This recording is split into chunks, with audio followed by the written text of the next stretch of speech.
Bien, saludo a todos. Mi nombre es Franklin Cedeño, profesor de la Universidad Bolivariana de Venezuela, y vamos a nuestro primer video tutorial correspondiente pues a la segunda parte de funciones de la unidad curricular algoritmo de programación. Este primer un video tutorial interesante porque siendo el primero probablemente voy a tener algunos errores. Bueno, les pido disculpas y vamos a intentarlo hacerlo lo mejor posible.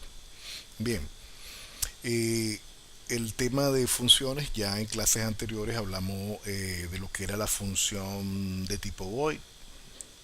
Entonces recordemos un poco algunos elementos importantes para lo que es las funciones. Podemos decir que una función es sencillamente un conjunto de sentencias que se pueden llamar desde cualquier programa. Obviamente esta función debe tener pues una estructura básica y una sintaxis que me permita definir de manera correcta cómo puede estar estructurada esta función.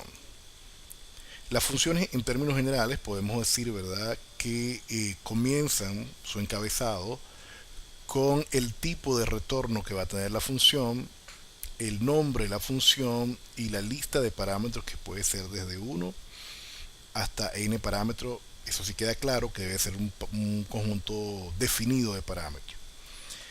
Posteriormente, el cuerpo de la función debe estar precedido, ¿verdad?, de la apertura de la llave que indica el comienzo, todas las instrucciones que se vayan a ejecutar dentro de ese cuerpo de la función y el return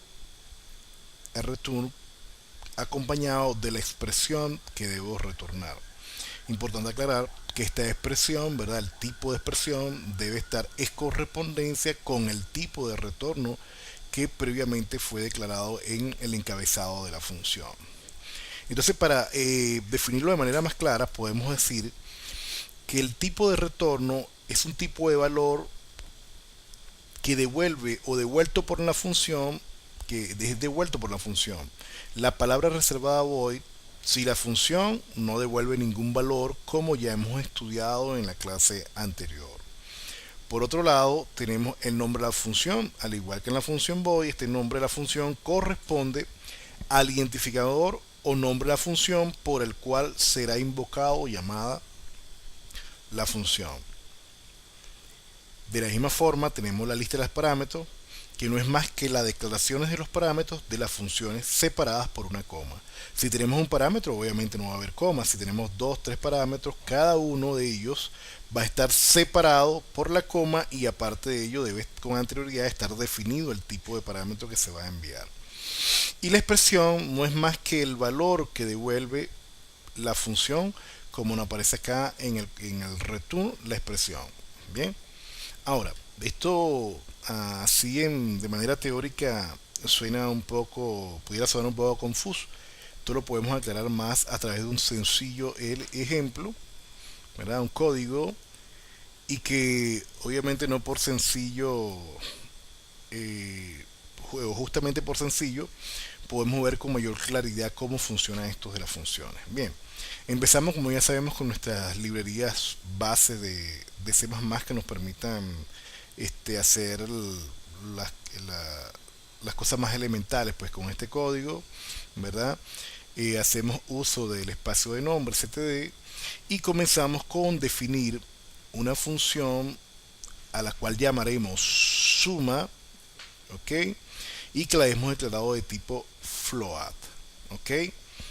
Si tomamos en cuenta acá, tenemos que esta función suma tiene dos parámetros, ambos de tipo float, es decir, de tipo decimal, a los cuales denominé num1 y num2.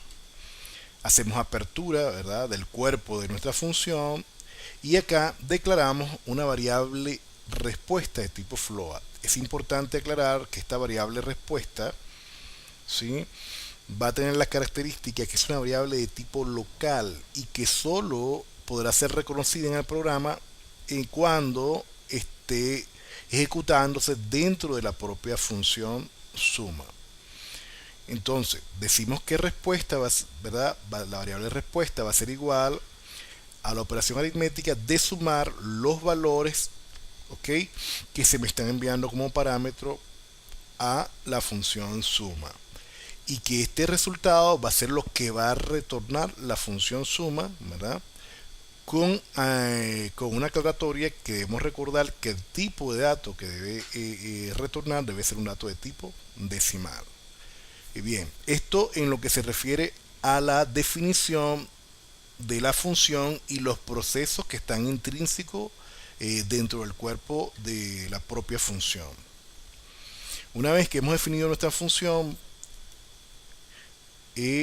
creamos o vamos, pues editamos nuestra función principal. Debemos recordar que todo programa de C++ debe tener una función principal y que está determinada por la función main. ¿Ok? Bien, ¿qué sucede acá? Vamos a traducir este código. ¿Qué hacemos acá? Sencillamente creamos una variable de tipo sum que la declaramos de tipo float y decimos que esta variable suma va a ser igual a la función suma, que va a llevar como parámetros dos valores, en este caso dos valores de tipo decimal como es 2.3 y 3.2. ¿Ok? Hasta acá vamos bien, ¿verdad? Y una vez que hacemos este tipo de invocación, a diferencia del void que no se podía hacer, ¿verdad? Lo que hacemos, el que hace el compilador del programa, se encuentra con la función, verifica acá en la definición que estos valores correspondan con los tipos los cuales fue declarada y ejecuta cada una de las instrucciones. Este 2.3 correspondería al num1, este 3.2 a num2, y hace la operación de suma y devuelve el valor de retorno que va a ser almacenado en donde, en la variable sum. ¿Ah? Sabemos que tenemos aquí 2.3 más 3.2, estaríamos hablando que el retorno debe ser entonces 5.5. Mando a mostrar, ¿verdad? A través de la instrucción code, la variable suma, la cual tiene almacenado el retorno que dio la función suma, que es 5.5, perdón, y hacemos un salto de línea. Ya esto lo conocemos, un sistema pausa para que se detenga y una salida del sistema. Una vez compilado este sencillo código, ¿verdad? Podemos ver acá cuál sería el resultado. Sencillamente, ya obviamente veríamos que es un 5.5 y la salida del sistema. Este código fue probado, es un código muy sencillo, pero que nos permite ver con bastante claridad, con bastante nitidez, cómo es el pase de parámetros de una función, de la función principal a una función que permita retornar valores. Ahora bien, vamos a esto con un solo ejemplo, a lo mejor no se podrá ver con claridad. Entonces hagamos otro también igual de sencillo, pero también igual de didáctico. Bien, acá tenemos otro código. En este código que estamos viendo acá, hemos creado o definido una función que se llama max, ¿verdad? Que me va a permitir enviar unos parámetros o recibir unos parámetros a los cuales definidos como entero para un valor de x y entero para un valor de y. Hago mi apertura del cuerpo de programa y fíjese que acá empezamos a utilizar un condicional if, y digo que si el valor enviado de x es menor que el valor de y, retorno el valor de y. En caso contrario, retorno el valor de x. Sencillamente esta función lo que me permite determinar entre dos valores que no sean iguales cuál es el mayor. Pasamos posteriormente a la función principal. ¿Okay? Comenzamos con este cuerpo de la función principal, declaramos dos variables de tipo entero que son m y n a través de un ciclo repetitivo do while. Como podemos ver, abrimos el cuerpo del do while a través de la instrucción sin, tomamos los valores por teclado y lo almacenamos en m y n, y posteriormente a través de la instrucción code mandamos una cadena de caracteres, ¿verdad? Que nos permita mostrar por pantalla el texto que diga el mayor es, y acá también podemos mandar a mostrar de una vez el valor que tiene la función. Fíjese que a diferencia del ejemplo anterior, el valor que retornaba la función lo almacenábamos en una variable y acá sencillamente lo que hacemos es desde el propio code mandar a mostrar, hacemos la invocación de la función y de inmediato la impresión. Aquí está una invocación de la función pero que a su vez se manda a imprimir el valor de la función o a mostrar. ¿Con quién? Con los valores que se han leído desde teclado M y N. Supongamos que tenemos 3 y 2. ¿Ok? Cuando llega acá se evalúa si supongamos que x3 es menor que 2. Esto no es cierto, por lo tanto me va a retornar que el valor mayor, ¿quién es? Es el valor 3. Y esto se va a hacer siempre y cuando estemos ingresando por teclado que el valor de m no sea igual a 0. Mandamos el system pausa para detener y el return para salir del programa.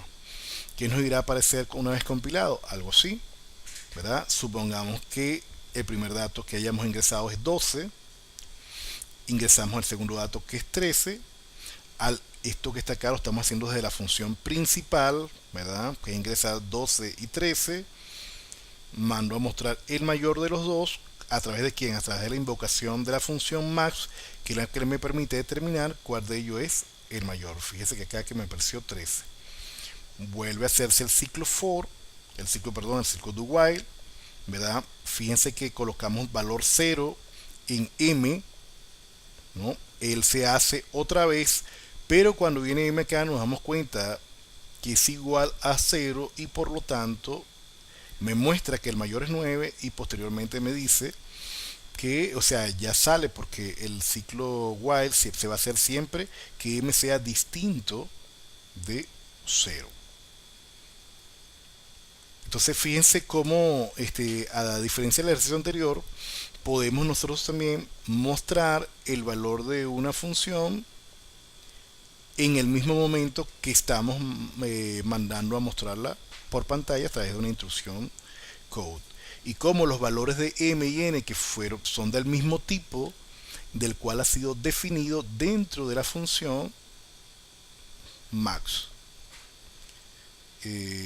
Bien, son dos ejemplos muy sencillos y recuerden que este video tutorial tiene el objetivo de reforzar las discusiones que vamos a dar en clase sobre el tema de funciones.